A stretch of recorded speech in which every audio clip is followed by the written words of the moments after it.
Hello. Hello. Welcome to Annette on Life, Liberty, and Happiness, a podcast where we talk about history, the Constitution, politics, culture, and pretty much anything else I want to talk about. And this podcast can be found on AnnetteTalks.com, iTunes, Stitcher, Spotify, hopefully iHeartRadio by now. They take forever to approve it. And also, you can find me on Facebook at Annette Talks and YouTube at Annette Talks. If you want to see what we look like here, go to YouTube and find the video. And subscribe. Please always subscribe, follow, all those other things you can do. And if you are watching on YouTube and you see me and you wish to minimize it so you don't have to, that's also an option. Thanks, DK.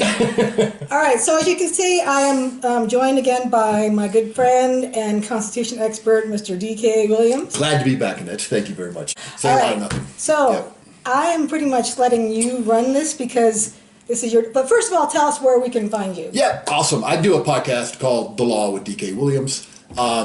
And it is on, the website is speakeasyideas.com. Then you can go /the law, just the law put together. And find all of them there. I just did episode 68, which is on Lochner versus New York. We will talk about that a little bit if we want to. But covered lots of famous cases and lots of ones that are in the news, at least in the news at the time I've done them, like the Obamacare decisions and things like that.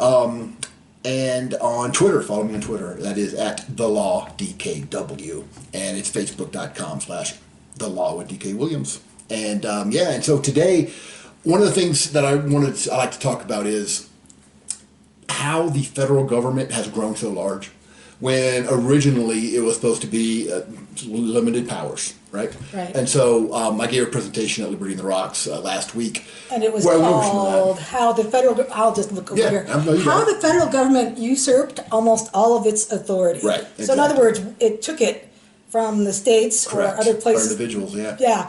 Awesome. And took it for itself. And, at the end, I'm going to ask you the question, is there some way to take it back? Yeah, absolutely. Reverse this process? Because obviously, this is not a good thing. We're not saying, yay! Right. The federal government took all Some this people power. do, though, and that's the point. Some people want the federal government to, they want all the states just to be political subdivisions of the federal government, like you have in France, right?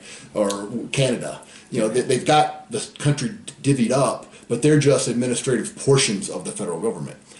And a lot of people would like that here, but it's not how we were started. Right, and you're right. I guess some people do like that. In your episode 68, which I listened to recently, you talked about how in law school some of the other students could not understand why it was a bad thing for this state statute to basically say, what the bakers could and couldn't work, how many hours they could work and couldn't work. And so I had that same problem in law school. I did not relate to a lot of my fellow students because we were on opposite ends of the political spectrum. But I'll never understand that. I mean, I shouldn't say never. I kind of understand why people would want this big, huge nanny state in theory. Because you think in theory you want someone to come in and make your life all good for you. Right. But that's not what happens in practice. Yeah, people think the government is paternal, is benevolent, is looking out for your best interests. And if that's what you believe, why limit the government, right? If there's a problem, let the government deal with it. But they care about me. Right, but it's so funny that why do not these people, I can't even speak today, why do these people not look at Venezuela or Cuba or North Korea? I mean, there's so many examples, current and in the past, where these dictators are not benevolent. Correct. And your life under them is not good. Right. So I don't understand where they think this utopia is going to come from. They're going to get it right this time. They're going to get it right this time. Right. If only Bernie Sanders were in, right? Exactly. Then he'll do it right. There are still people in Venezuela probably going, you know what, we almost had it, but we just did it wrong, right? All right, sorry, I'm taking up your time. No, it's your time. But you mentioned Lochner, and Lochner, there was an era of the Supreme Court called the Lochner era, and it's reference to that case. And just in some, New York State had a law that said a baker, or working in a bakery, could not work more than 60 hours a week. The guy, a guy who ran a bake shop, was cited for letting one of his employees work more than 60 hours in a week. And he challenged that as being against the due process clause of the 14th Amendment, and that it limited his freedom and his employees' freedom to work as much as they wanted. Now that's where the progressives come in. They're like, oh, Dave, man, the employees have no power. Mm-hmm. If they're told to work, they're going to have to work. They can't do anything else, and the government has to protect them from the evil boss who wants to make them work 60 hours a week. Mm-hmm. Completely rejecting any idea that maybe that person wants to make some more money. Right. That's not an option. I mean, maybe what they're saying is right, but they don't even care about that other option. They want the government to be able to mandate how much people can work. So just out of curiosity, why are you starting on Lochner? Just because you mentioned it. Oh, okay. Yeah. And that's the one that just came out. Right. That was the background to that one. That is and the Lochner one, actually, back in 1905, the U.S. Supreme Court said, no, that is a violation of the right to contract. New York can't tell anybody they can only work a certain amount of hours. Yeah, what if somebody really needed to work the extra hours and make the extra money to make ends meet? Right. Now, but that is no longer the law. When FDR packed the court or threatened to pack the court, all of those cases were thrown out, and now regulation is almost unlimited. I mean, technically there's some limits, but basically government can do whatever they want as far as regulating the employer-employee relationship. All right, so in the beginning, this is the basic stuff. There were 13 colonies that fought for their independence from Great Britain. And each one of these colonies, before they declared their independence, considered themselves separate from the others. Right. And then when they got together to talk about unifying, they still thought of themselves as separate countries. And the Articles of Confederation, which preceded the Constitution, made that clear. And even in the Constitution, it is clear. And so they did not form a federal government to rule over all of them. They formed a federal government so they could do some things together and in cooperation. And the federal Constitution lists the things that the federal government has the power to do. And that's in Article 1, Section 18. And they're very specific things. And then there's Article 1, Section 8 is where they're listed. The 9th and 10th Amendments verify that, or they reiterate that. If it's not listed here, then the states have that authority, or the people have that authority. Are you saying the Constitution actually says the federal government is only supposed to do certain things? It does. It's right there. People can read it. Yeah, wow. I know. It's pretty amazing, right? I don't think most people understand that or realize that, especially the federal government. Yep. No, absolutely. And in Article 1, Section 8, it starts off, the Congress shall have power, and then it starts listing things. Depending on how you count them, I've seen 17 or 18 things, all right? Some of the highlights are they can collect taxes. So they can collect taxes. That was one of the major problems with the Articles of Confederation. Right, at least as how Hamilton saw it, and a lot of other people saw it. Some people thought that was fine. Right, but it was pretty powerless. It was pretty loose. It wasn't. That wouldn't have lasted. Right. And here's the big one. And this is near the. It's listed there. The federal Congress shall have the power to regulate commerce among the several states. Mm-hmm. That's the one that has basically been the loophole that has allowed the federal government, with the U.S. Supreme Court's permission, to allow the federal government to get in every nook and cranny of our lives, which was not the original purpose. Right. If you read it, to regulate commerce with foreign nations, right, and among the several states, which to me would mean between the states. Correct. Not within the states. Correct. That seems pretty apparent. Yeah, but we're going to find that it is pretty apparent. Court found out a little bit. Well, right. And the reason they had that in there is, for example, let's say Virginia wanted people in Virginia to buy Virginia tobacco and not North Carolina tobacco, and so Virginia would do something like put a tariff on North Carolina tobacco coming into Virginia. And they're like, no, we don't want that. Basically, we want the 13 states now, and any we have join us, we want that to be a free trade zone. Right. So Virginia can't put a tariff on North Carolina goods. Because that was happening, correct, when we had the articles. Right. Yeah. Right. So they didn't want states to be able to hamper commerce among the states. Right. Hence the language they used. Right. All right, so that was a big one. The federal government can do bankruptcies, they can coin money, things that make sense, right? Specific things. Right, because the colonies had different money at the time as well. Yeah. And so it was kind of hard to trade with each other. At least that was the idea, to have one currency. Publish counterfeiting. They could do post offices, which is important that they mention that, and we'll talk about that in a moment. They can issue patents and copyrights. Punish piracy. That's one of my favorite. That's a fun one. Yeah, exactly. They can grant war, right, or to declare war. Right. And there's some other ones, but those are some of the big highlights. And another thing, in addition to the Commerce Clause, which we touched on, and we'll talk about more specifically, the preamble to Article 1, Section 8 says that the Congress shall have the power to collect taxes, etc., to provide for the common defense and general welfare of the United States. Right. So some people say, well, it says general welfare. So if Congress says we want to do whatever we want to do, because it's for everybody, it's for the general welfare. Right. That's all they need. All they need to do is say, hey, this is for the general welfare, and we can do it.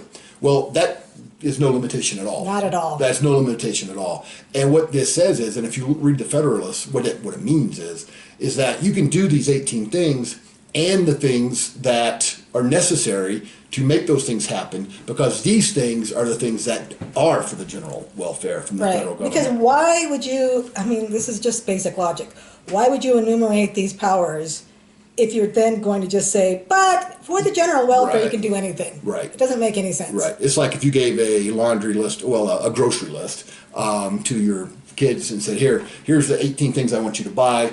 Don't do anything else. Nothing. You don't buy anything that's not on this list, right, which is what the Constitution is. But then you said, well, if you decide you want something, go ahead and get it.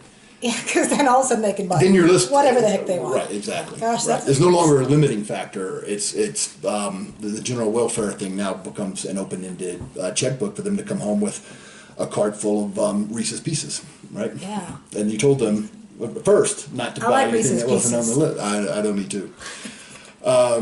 But knowing my kids, they'd come home with black licorice. I don't like. Oh, yeah. Yeah, that's horrible. So that was the idea. And then in the Ninth Amendment it says the enumeration of certain rights shall not be construed to deny rights retained by the people. That's because in the Bill of Rights, which is what we call it, the first 10 amendments, it really should be called the Bill of Restrictions. Yes. Because it doesn't give you any rights. I mean, for example, it says Congress shall not infringe upon the freedom of speech. It's not saying you now have the right to free speech. It's not granting you the right to free speech. Right. It presupposes you have the right to free speech. And it says Congress shall make no law abridging that right.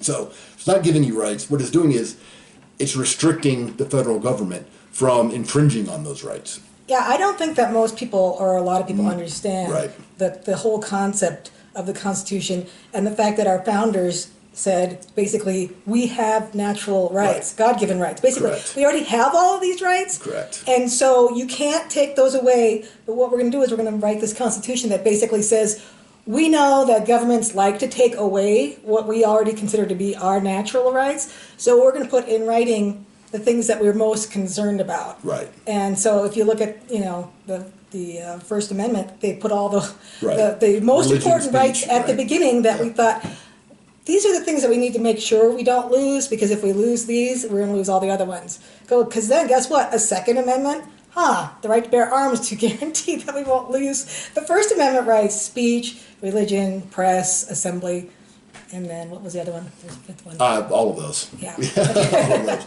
The right to petition the government for redresses. Yeah, exactly. Redresses. All right, anyway. So the Ninth Amendment says just because we've listed those doesn't mean they're not other ones. This is not an exhaustive list. Right. And then the 10th Amendment says the powers not delegated to the United States, which is the federal government, are reserved to the states.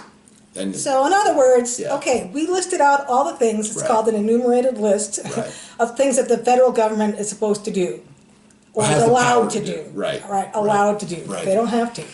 And anything that's not in those enumerated powers goes to the states. Right. Or to the people. Right, exactly. Right. So it's imagine pretty that. clear. It is right there. Mm-hmm. It is pretty clear just reading the document itself. And if you read the surrounding documents like the Federalist Papers and other things, it is very clear the federal government was going to do certain things.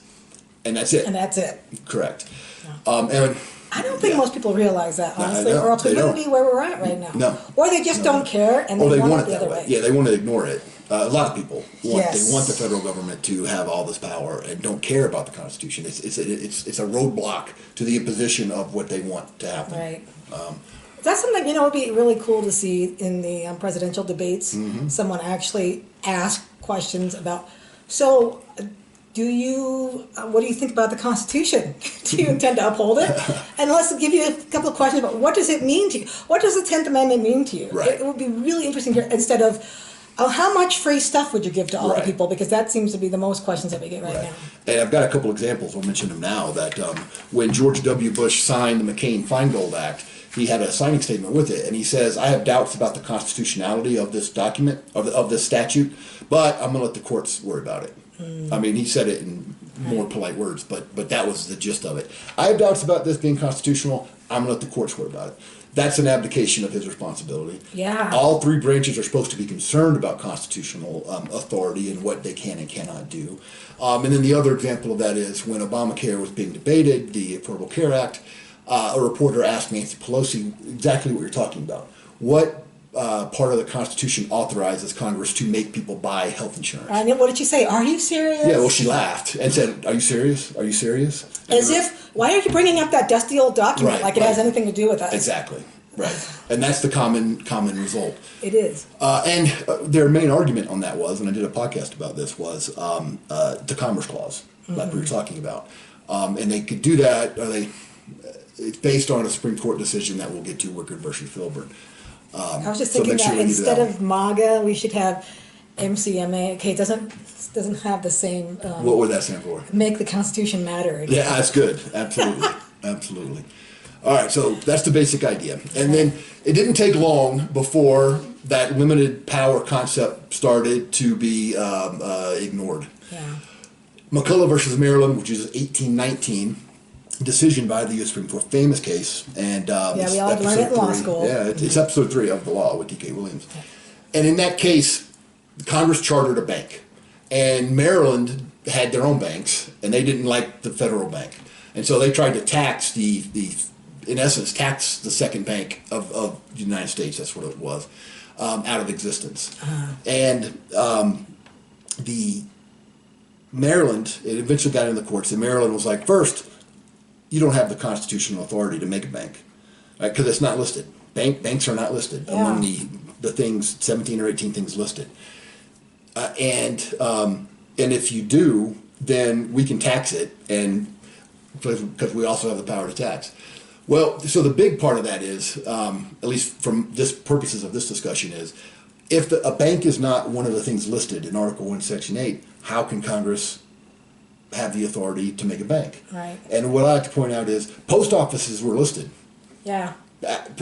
Post office is a thing. So if it meant that Congress can do whatever they feel necessary for the general welfare, why would they bother to list post office? Why don't they just, well, of course they can do a post office. And they can do a bank. Yeah. They wouldn't have to talk about the post office. But they listed post office and they didn't list bank. Okay? That it should mean something when you tell somebody what they can and cannot do. Well, the Supreme Court said, no, the Congress can do a bank because it helps interstate commerce and it helps the government do the other things that it needs to do. So that was the first one. So already 1819, and Right. it's already starting to unravel. And that was a unanimous decision, and they said it specifically, all right, it was pursuant to the necessary and proper clause. I was going to ask you Yeah, if that's what right. it was. I thought And Chief Justice Marshall said that Congress possessed powers not explicitly outlined in the U.S. Constitution. So already, within about 2 decades, Yeah. you've already got the Supreme Court validating ultra vires acts that Congress has done, which means ultra I'm vires sorry, means you don't have ultra vires? right, however you say it. It means something you don't have the authority to do. Right. Right. Right. So I see penumbras coming eventually. yeah, we do have penumbras. Yeah. So that was the first one, 1819. And they also said that Maryland could not tax the federal bank. That's the second part. You get the phrase, if you've ever heard the phrase, the power to tax is the power to destroy. Yes. That's where this comes from. So they're like, the Supreme Court says, the states can't tax the federal government bank here, or the federal chartered bank, because we know what you're trying to do. You're trying to destroy it, and we're not going to let you do that, so you can't tax them. So that was that one. And then the next major one, at least for our purposes, is that Wickard v. Filburn case, and that was in 1942. Now, and that involved FDR's New Deal program, and Roscoe Filburn was an Ohio farmer, lived outside of Dayton. Because I try to sometimes, well, I usually will try to personalize these people because we hear these names. Like everybody knows who Marbury versus Madison. They heard of the case. They know Madison is James Madison. Right. Well, who's Marbury? Well, I talk about that. Mm-hmm. And then Wickard v. Filburn. Who are these guys? Well, Roscoe Filburn, farmer. Filburn was Claude Wickard. Did I say it right? Wickard was FDR's Secretary of Agriculture. Claude Wickard. Filburn was the farmer. And as part of FDR's New Deal, they wanted to tell everyone how much wheat they could grow, among many other things, and what the prices were going to be. And Filburn was told he could only grow so much wheat. And he wanted to grow more than that. And he didn't sell his wheat, wheat in question. Just for personal consumption. Well, yeah, on his farm. He fed his livestock with it, and he used it himself. And the federal government says, no, we can tell you how much you can grow because we have the power, Congress has the power to regulate commerce. And Filburn's like, I'm not selling this stuff. It's not among the states here. Yeah, it's not crossing state lines. Right. It's two things. It's not among the states. It's not interstate because it never leaves the state. It's right here on my farm. And it's not even commerce because I'm not selling it. Yeah. So you're telling me that the power to regulate interstate commerce means you can regulate something that's neither interstate nor even commerce? And that was the argument, and then the Supreme Court said, yes, we can. All you have to do is hear FDR and you already know what's coming. Yeah. I'll never understand why everybody thinks he was such a great president. I mean, I know because he got him through World War II, that's a big deal. But really?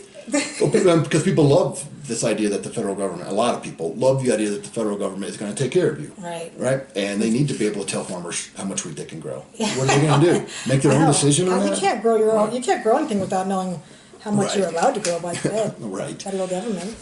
And compare this. This is what the Constitution says. Congress shall have power to regulate commerce among the several states. What the Supreme Court said in Wickard v. Filburn is the commerce power is not confined in its exercise to the regulation of commerce among the states. It's like, what? They just turned it on its head. They said what the Constitution says is the opposite of what it means. So in other words, it's whatever we want it to mean, and we're going to do it. Basically, they were doing whatever they wanted to do to be able to justify the central planning and the big government programs of the New Deal. Right. I remember learning this case in law school. I mean, like, what? Right. I don't. And I'm sure, at least when we went over it, it was like, oh yeah, this is good. This justifies the federal government's power. They've authorized this now, and it was like as if this is a good thing. Right. And if you want to amend the Constitution, there's a process, and it's been amended multiple times. It's not the court's job to do that, which is exactly what they've done here. And I mean, this is just one major example of it, and this just opened the floodgates. At this point. And if you want to know more about what justices are supposed to do, go back and listen to our last episode when we talked about a republic. You can keep it. Yep, Gorsuch's book, exactly. So, I mean, again, this just boggles my mind. I won't say it again, but Constitution says Congress has power to regulate commerce among the several states. Supreme Court says the commerce power is not confined in its exercise to the regulation of commerce among the states. Yeah. I mean, if you don't see the difference there, I think you should. And in essence, I mean, the Supreme Court said what Filburn was doing affected interstate commerce. Even though he didn't buy anything, and the stuff he grew never crossed state lines, they said if everybody bought or grew their own wheat, that would affect interstate markets. Right, well, what doesn't then? I mean, there's no limit to that. Nope. So they changed it from regulate commerce among the several states to regulate anything that might affect interstate commerce. Or even just commerce. I mean, Right. Yeah, exactly. So they definitely undid that. Then another example is Kelo versus City of New London. This is in 2005, so it's not even a very old case. 5-4 decision. That's an eminent domain case, Miss Kelo, right? Mm-hmm. But the Kelos lived in a house. They'd been in their family for generations, but the City of New London said, we're going to take those houses and we're going to condemn them using eminent domain, because the Fifth Amendment says that at the end of it, nor shall private property be taken for public use without just compensation. So that means is that it can be taken if they pay you for it. And Constitution is not perfect in any means, still not today. It wasn't when it was created, and it's not now. As far as I'm concerned, it should have said, nor shall private property be taken for public use. Period. But it says without but just I think compensation. they knew realistically that it was going to have to happen. But yeah, I mean, obviously it's open to a lot of abuse because in this case, is an example of it, right? So classically, that was for roads or even a school. Right. Because that is a public use. Maybe if there was maybe you should have said for public necessity instead of. Well, no, I think public use is pretty clear. But they rewrote that so they could do things, do different things. So public use, roads and schools, things of that nature. But here in New London, the city of New London was saying that no, our public use is we're going to sell this to a commercial developer because offices and commercial uses will give us a higher tax rate on the property tax. We can tax them higher than we can people that just are living in their houses. So that's not public use being stretched to the point of right. We can see some good benefit from it. So. Right. Yeah. Just because we think the government, the local government in this case, is going to make a better use of it than the private people living on it right now. Right. I mean, if that's not, that sounds like something right out of the Soviet Politburo. Right. Right. Now, government knows better than you guys do. You guys have lived there forever. You don't want to sell. I'm sorry. It's for the general welfare. Right. You know, this is a good example of how individuals will be sacrificed when the collective is more important. If the collective is more important, well, you know what these individuals want doesn't matter because it's for the collective. And this is a good example of that. So they should just suck it up and. Right. Yeah. Yeah. Here's your money. Now move. Right. And Sandra Day O'Connor wrote a dissent to this case because the U.S. Supreme Court said that, yep, that is a public use, and we'll talk about how they got there. I know we don't get too far in the weeds on this, but Justice O'Connor said, while the government may take their homes to build a road or a railroad, like we were talking about, or to eliminate a property use that harms the public, and that's another thing, if there was a huge hole in the ground that people were falling into, right, which doesn't apply here. The petitioners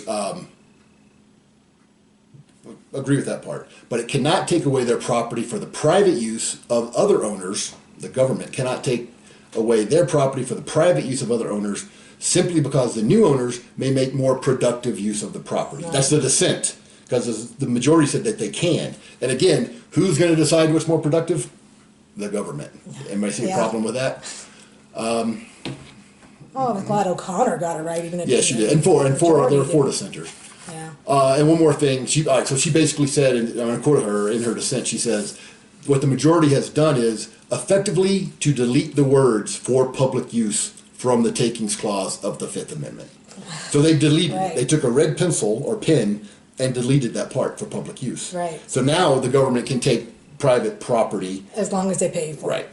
Right. Yeah. And so that's pretty horrible. And you can see how the Supreme Court has given the federal government more power than they were intended to have, just by Supreme Court decisions. Is this still good law? Oh yeah, Kelo is, absolutely. And so is Wickard. Wickard? Yeah, absolutely. That's amazing. The only one that's not good law is Lochner that we talked about a minute ago, which said the government can't regulate how many hours somebody works. Now they can. So you can see some of these examples. Qualified immunity is another thing. Congress enacted a statute that was the purpose was good. It was to say that if a federal agent, somebody working for the federal government, like a law enforcement officer. You mean like the Aurora police officer that was found drunk? Well, no, he didn't violate anybody's rights, but yeah, that's a whole other abuse of power. Okay. But if, for example, a federal agent illegally or unconstitutionally locks you up, right? So that's an abuse or a violation of your right to be free. Section 1983 is 42 Code, Title 42, Section 1983, designed to protect citizens so they could directly sue for that violation. Because the Constitution doesn't say what you do if your rights are violated. Right. It doesn't say what to do. And so there was a question, well, what do you do? Well, Congress passed a statute that only applied to the federal government, and it still only applies to the federal government, that says that you can sue for damages, right? So Congress did that. But then the Supreme Court started to whittle away at that. And they said that they made this thing up called qualified immunity, that if an agent is doing something that he thinks, in essence, is part of his job for the government, then you can't sue him for that. He's got qualified immunity for that. And it's gotten worse and worse.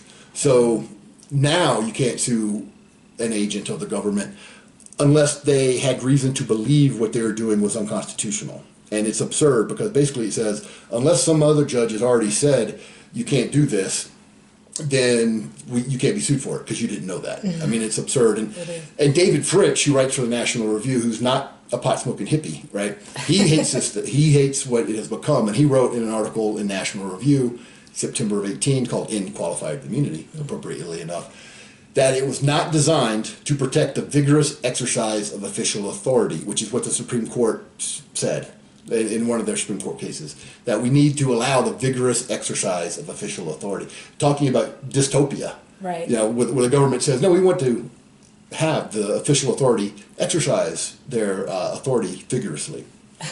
All right, but Fritsch says it wasn't for that, but instead to restrain that authority.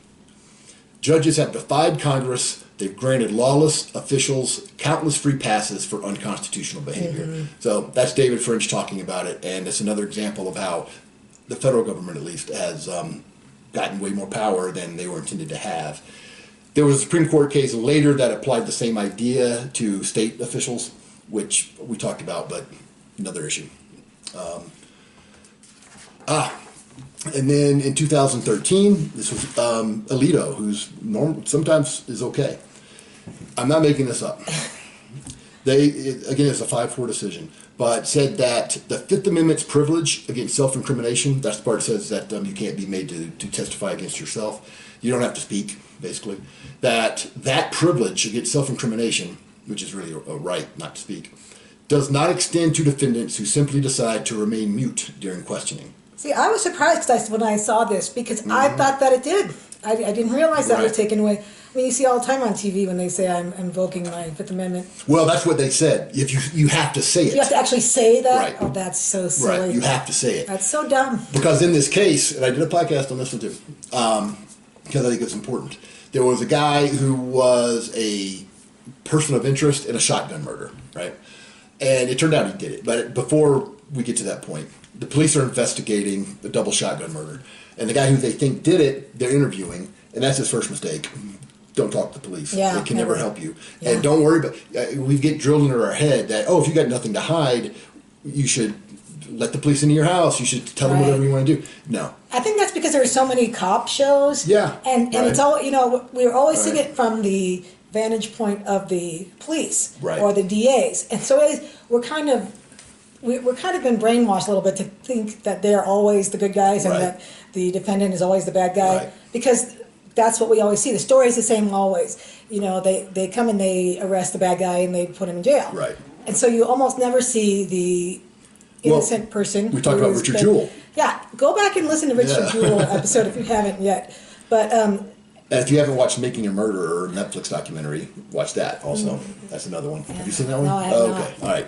That's another good example of that. But there's nothing more American or patriotic than exercising your right to remain silent. Right. Our forefathers died for that. So if somebody tries to guilt you into talking to the police, you tell them you're American and patriotic, and you're going to enforce America's patriotism by exercising your rights as guaranteed. Even if you're just a person of interest and you're not a defendant or, if you're not under arrest, still don't talk. Nope. So what happened with this case then? So this guy he was talking to the police, and then they finally got around to asking him about a shotgun and whether or not he owned one, and started asking about the actual crime, and that's when he shut up. He didn't say, I invoke my right to Fifth Amendment to remain silent. He just shut up. And then eventually when they go to trial, the government tries to say, no, he was talking to us until we asked him about this murder, and then he shut up. That means he did it, or it's evidence that he did it, right? So they're using his silence as evidence that he did it, which is exactly the opposite of the point of the right to remain silent. Right. And the court said, this is, again, another amazing erosion of individual autonomy and rights. And so now you have to actually say... You have to say it. You have to say, I'm invoking my right to remain silent. That's really bad. And the other four. That's terrible. Yeah. And what good things to say, I mean, is to ask. If you're being asked questions, you can ask, am I being detained or am I free to go? And if they detain you, now they've got to have probable cause that they can articulate. Most of the time, if they're just fishing for information, they'll say, oh, you're not being detained. Or if they ever say, may I look in your car? That's when you say, no, I'm sorry, officer. You can always be polite, right? Yes. Say, no, I'm sorry, officer.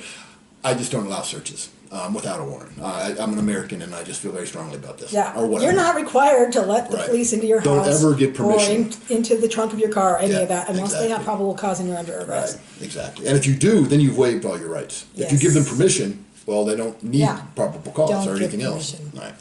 All right, so that's another example. And we are moving right along.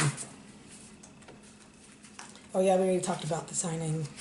Yeah, we talked about the signing. Yeah, when George Bush said, I don't think this is constitutional, but I'm going to let the courts sort it out. Never signed it. That's an abdication of his responsibility. Yeah. Same thing with Pelosi. It's an abdication of their responsibility. They should have an idea of which of the enumerated powers gives them authority to do whatever they want to do. Yeah, and so when Pelosi says, are you serious? Are you serious? That should have been an indication to her constituents to not vote this lady in again. Well, but they love that. They don't care. Yeah, and they get what they want. Right. They want that. Amazing. And then we go to the idea of notification and interposition. Oh, and one thing I didn't talk about earlier was the Alien and Sedition Acts, which, among many other things, said that you could be put to jail for criticizing government officials, the president. This was John Adams. John Adams signed it, right. And Congress was controlled by the Federalists, which are Adams' party. Mm-hmm. That's like his one mistake. Yeah. I love John Adams except for that. Right, exactly. Yeah. And so just about a decade after they passed the Bill of Restrictions, more commonly known as the Bill of Rights, which said you have the right to free speech, and the government may not infringe upon that right. Now they're saying we're going to infringe on that right.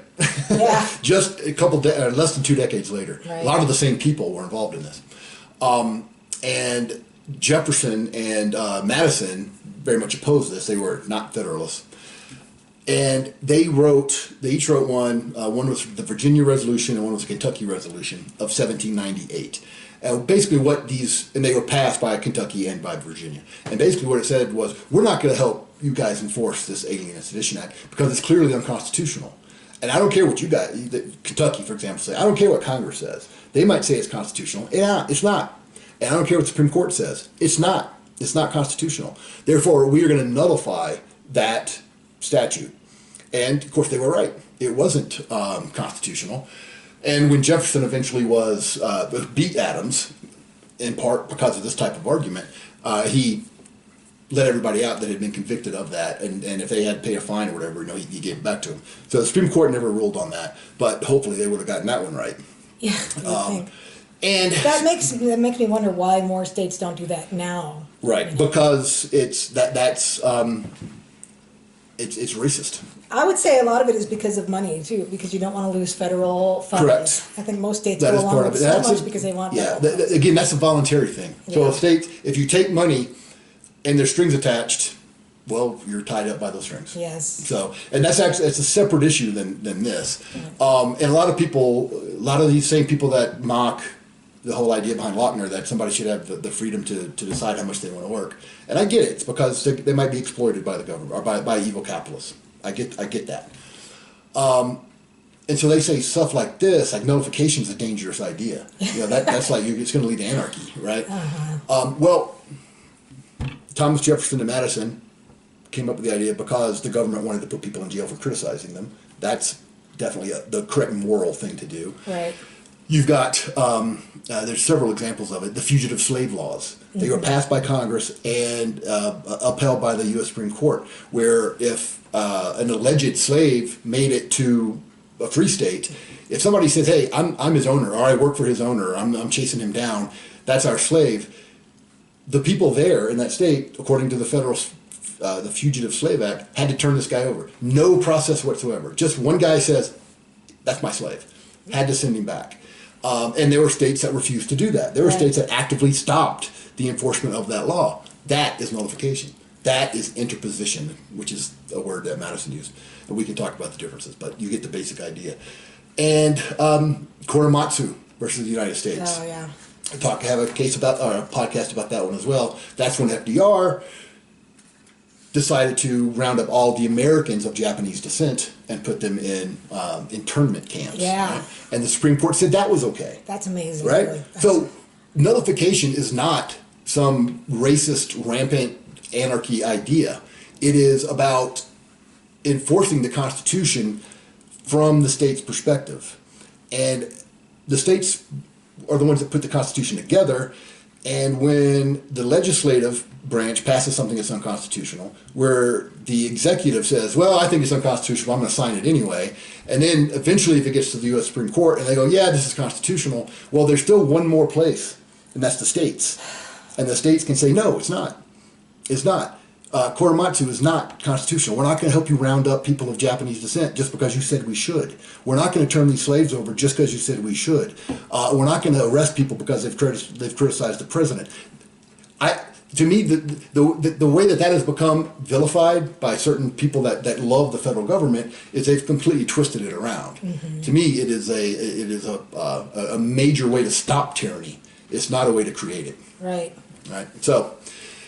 Those are the ways to go about some things that states can do, and even right now, I mean, Colorado legalized marijuana. Mm-hmm. That, in essence, was nullifying the federal law. Right. I mean, they're saying we don't care what the federal law says. This is what we're going to do here. Now, the feds can still come in and enforce it, but at least Colorado's not helping them.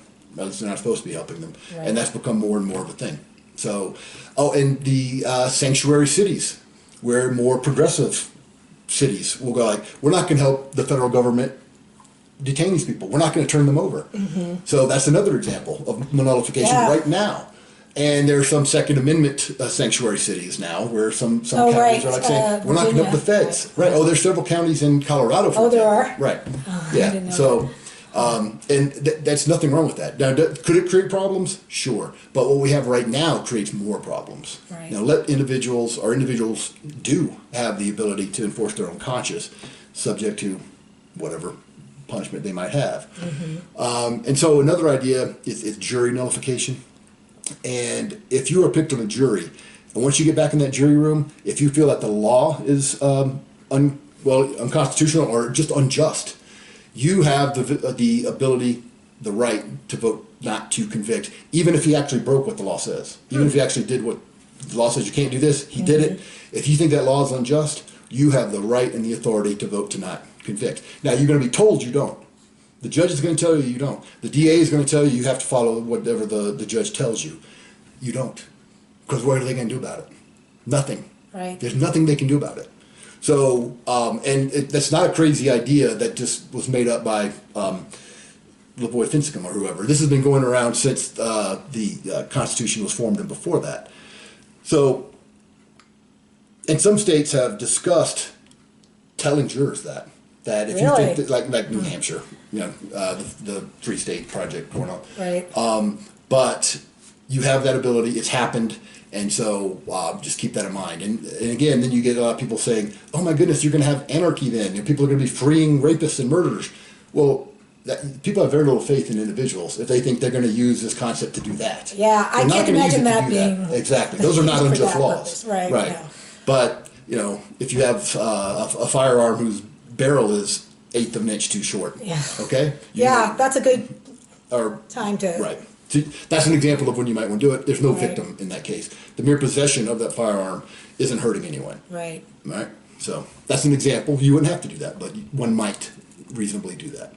All right. And I think we are... So basically, the federal government has been able to take its authority through Supreme Court cases, through some bad law. Yep. All 3 branches of the federal government are complicit. Right. Because Congress will pass an unconstitutional law, the executive signs it, and then the Supreme Court authorizes it or gives it approval. Right. But just because they've done that, like with the examples we mentioned, doesn't mean it's right. I mean, if the Supreme Court says the sun is the moon, it doesn't change the fact that that's not right. Right. And that's an issue that is going on right now, is this idea of stare decisis, which is once the Supreme Court makes a decision that they shouldn't overturn it unless it's just really, really horrible. I mean, Plessy v. Ferguson was the beginning of separate but equal, which was overturned by Brown versus Board of Education 6 decades later. So the Supreme Court will overturn stuff, and they overturned some tax cases, or a tax case, this most recent term, and so that's a big issue right now. If the Supreme Court has said something that's wrong, how wrong does it have to be to overturn it? Yeah. Right, and that, I mean, there's a whole lot of articles written on that, and that's a big issue because it's going to be Roe versus Wade. That's why the progressives are so concerned about this idea that they say, no, you stare decisis, which is a thing that's been decided, you leave it alone, you don't change it. Is sacrosanct. Now, of course, they are selective about that because they want to overturn Citizens United. All right, so, both sides, I think, like it when it serves their purposes and don't like it otherwise. Right, and episode 2 was on Citizens United because that is such a misunderstood and misrepresented case that I thought it was important to address early on. Right. So now we know why. Any ideas on how we get this turned around? Well, I would just let people know about the notification and interposition ideas that states have just as much ability to resist unconstitutional acts, and we mentioned all those ways they already have and the way they are, and so it's not a crazy idea.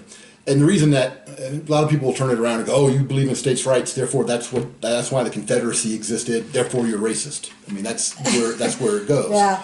Well, and at the time of the Civil War, things were completely different as far as well, that's a whole other story. Well, and it was used to stop the Fugitive Slave Act as well. So it's anti-racist, anti-Confederate. But obviously, the federal government is much, much larger than it was ever intended to be, and so this is the time to start looking at the 10th Amendment again. So I see it as we've got two sides going on right now. You've got the big government side, obviously, like Bernie Sanders, Elizabeth Warren, and then you've got the other side, which is not really well represented by anyone that I can see.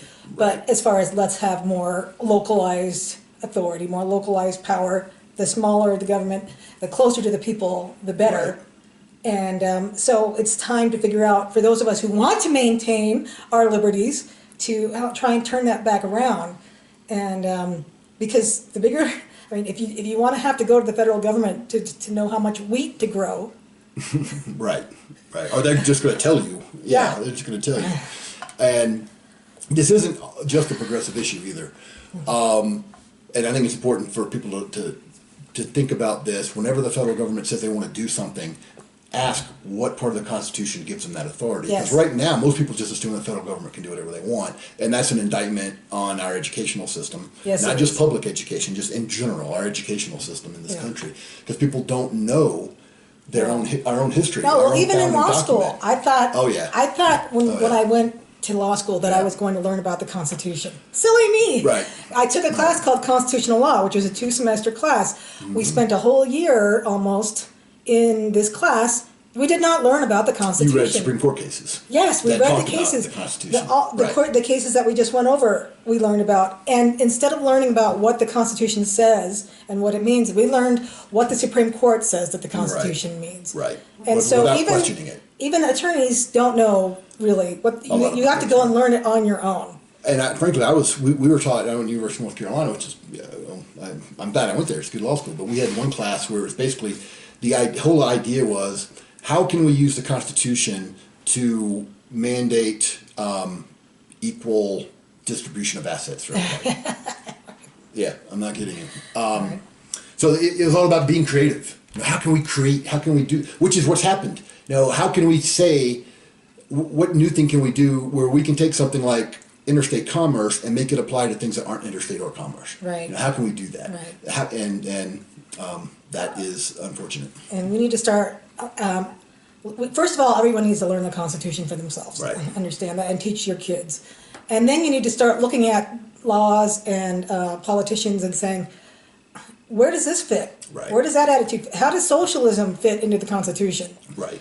Because if you are a socialist or you're voting for a socialist, then you must not care about the Constitution, or you must think it sucks and you don't want it. Well, guess what? You're going to have to amend it somehow, or completely ignore it, or find some way to bend it to your will, to make socialism fit. Obviously, because the federal government does not have the right under the Constitution to.